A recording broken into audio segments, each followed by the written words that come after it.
The biggest secret to balancing the head and the heart lies in our awareness of how these two physical aspects of our bodies are actually rooted in the masculine and feminine energies. If we can understand how these energies are expressed in our physical bodies and where they're expressed in our physical bodies, how they're expressed in our personalities or in our daily habits, and furthermore, how they're expressed in the world around us, we will have aligned to inner union.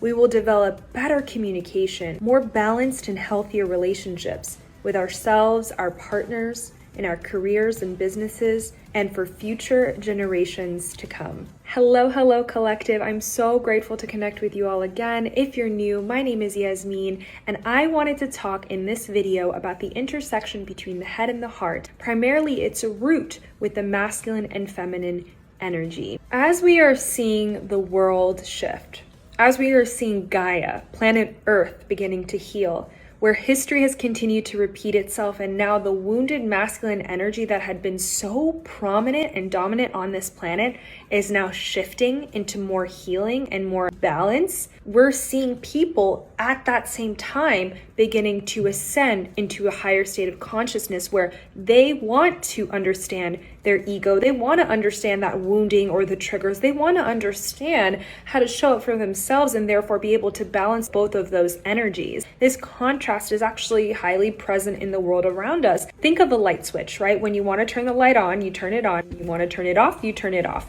Or a traffic light. When it's time to go, the light turns green, and when it's time to stop, the light turns red. So my point in sharing this with you is that the contrast is very much present in our 3D world as it is within us, but it's not something to be cautious of. Actually, quite the contrary, because showing up in this balanced state will 100% allow you to be able to know yourself better first and foremost, which is like totally crucial, but also to be able to have better communication with others and healthier relationships overall. So whether you identify as a male or female doesn't really matter, because this contrast is present within each and every one of us, and it's primarily expressed in our physical bodies through the right and the left brain.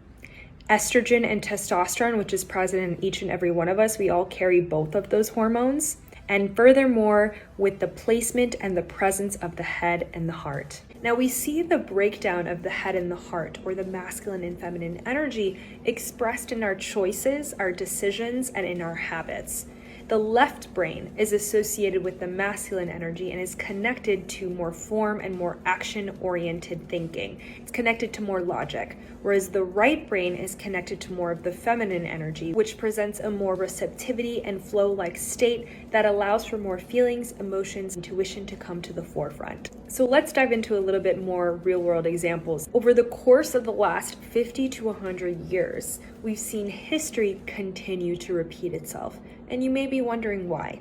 Obviously, it's because a lot of people aren't learning from a lot of the inequalities that have come to play, but the larger collective energy that has been present during those years is a very wounded masculine energy. And what the wounded masculine energy does, the way that it presents itself, is through genocide and wars. And it's not to make an excuse for these people by any means, but it's to bring that understanding and awareness of where that energy has been rooted from. World leaders are reacting from a place of impulse-based decision-making, fear, fight or flight mode, or from a survival-based mindset. And what that's ultimately done is created an atmosphere of war, of genocide, of pain, of hurt, of very low vibrational energies. Similarly, the way that we as a society have taught men and women to believe that they need for themselves and who they are has been from a place of codependency, where women have been taught to be the princess that awaits their prince, the damsel in distress, that women need to find the one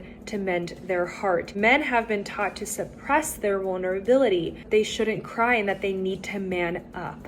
The solution here is to teach women from a young age to accept their gifts of strength, inner knowledge, and wisdom, and for men to be taught from a young age to accept the blessings of divinity, love, and to therefore seek vulnerability and the inner feminine.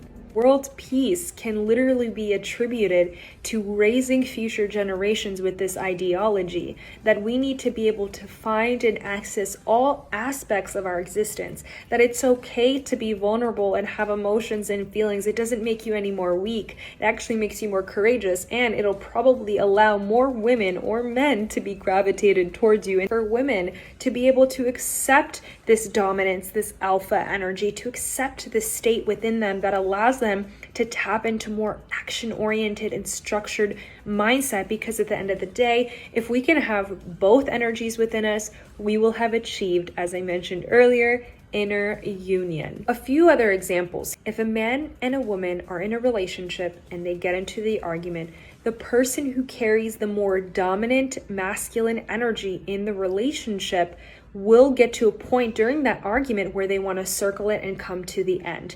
This is how the masculine energy operates. The masculine energy wants to get to the end point.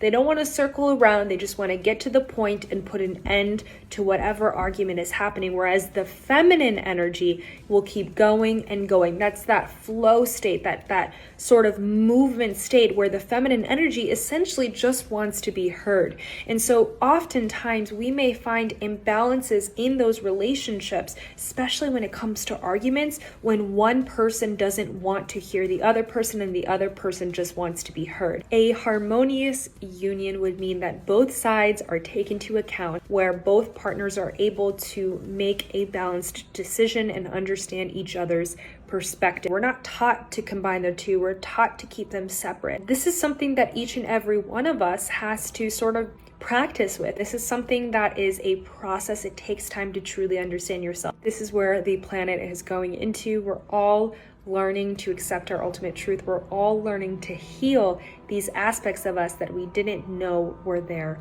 before. Okay, my loves, I look forward to connecting with you all again soon.